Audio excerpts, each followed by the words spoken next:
Hello students, आजचा आपला topic आहे कन्वर्टिंग फ्रॅक्शन इनटू डेसिमल्स। तर आपण येथे काही एक्झाम्पल घेतलेले आहेत। तर आपण आता सोप्या पद्धतीने त्याचं फ्रॅक्शनचं डेसिमल मध्ये कसं कन्वर्ट करू ते पाहणार आहोत। तर आता आधी आपण तीन एक्झाम्पल घेतले 1, 2 आणि 3। तर त्यापैकी आपलं फर्स्ट एक्झाम्पल आहे 4/5 किंवा 4/5। तर ते यामध्ये आपण काय करायचं आता पाहू।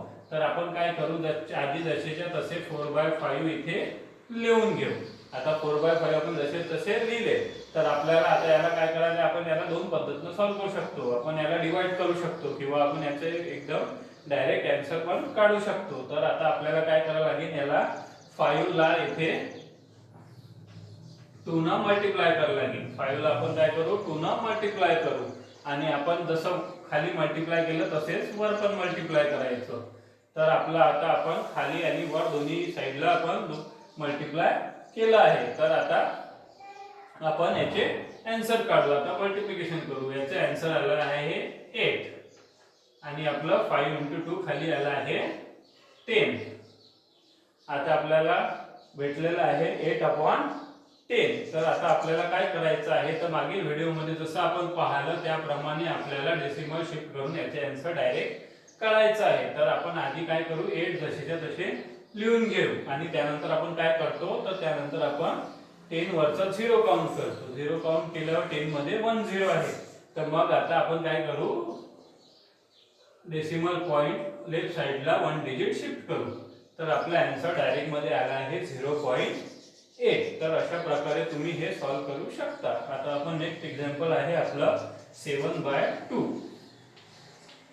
जर आपलं डिवाइड आपण जर केलं तर आपलं आन्सर थोडं टाइम जास्त वेळ आपल्याला जास्त लागू शकतो आणि आपला आन्सर पण चुकू शकते। पण ह्या पद्धतीने जर आपण सॉल्व्ह केलं तर आपले आन्सर चुकण्याची शक्यता फार कमी आहे।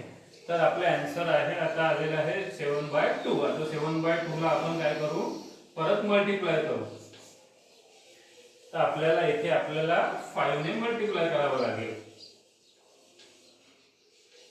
आणि याचे आन्सर काढायचं 35 आणि 10। आता आपला आन्सर आलेला आहे 35/10। परत आपल्याला काय करायचं आहे, तर हे सॉल्व्ह करून याचा डेसिमल शिफ्ट करायचा आहे। तर आधी आपण काय करतो, नेहमीप्रमाणे आपण 35 इथे लिहून घेऊ आणि आपल्याला माहितच आहे का आपला डेसिमल पॉइंट जो असतो तो होल नंबर नंतर असतो। तो आपल्याला 10 न डिवाइड करण्याकरता आपल्याला तो 1 डिजिट इकडे शिफ्ट करायचा। तर तो आपण इथे केला आहे आणि आपला आन्सर आला आहे 3.5।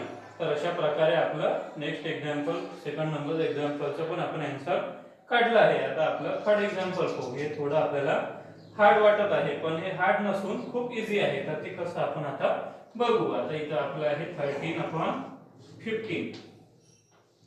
आपण जर याला डिवाइड करायला जर घेतलं समजा, तर आपण या डिवाइडला खूप हार्ड होते, आपल्याला खूप हार्ड वाटते, पण आपण इथे एकदम इझी पद्धतीने आन्सर काढू। तर इथं मल्टिप्लाय करायचं 2 नी आणि इथे करायचं परत 2 नी। जसं आपण वर मल्टिप्लाय केलं तसंच खाली पण तेवढ्या संख्येने मल्टिप्लाय करा, त्याच नंबरने मल्टिप्लाय करायचं। तर आपण आता 13 × 2 आणि 15/2 याचे आन्सर काढून घेऊ। याचे आन्सर आहे 13/2 म्हणजे 26 आणि 15/2 म्हणजे 100। तर याप्रमाणे आपला आन्सर आलेला आहे। तर आता आपण याला डिवाइड करू म्हणजे डेसिमल पॉइंट शिफ्ट करू। तर आपण आधीच्या एक्झाम्पल मध्ये जसं पाहिलं का आपण लेफ्ट साइडला जर 1 0 असेल तर आपण लेफ्ट साइडला डेसिमल पॉइंट शिफ्ट करतो।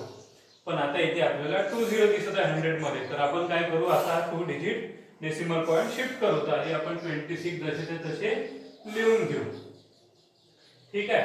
आणि आपला जो डेसिमल पॉइंट राहतो इथं, तो आपण आता 2 नंबर शिफ्ट करू, 1 आणि 2 म्हणजे आपला आन्सर येईल 0.26। याप्रमाणे आपण सोप्या पद्धतीने फार लवकर याचे आन्सर काढू शकतो आणि आपल्याला ही पद्धत सोपी असून आपलं काही चुकणार नाही।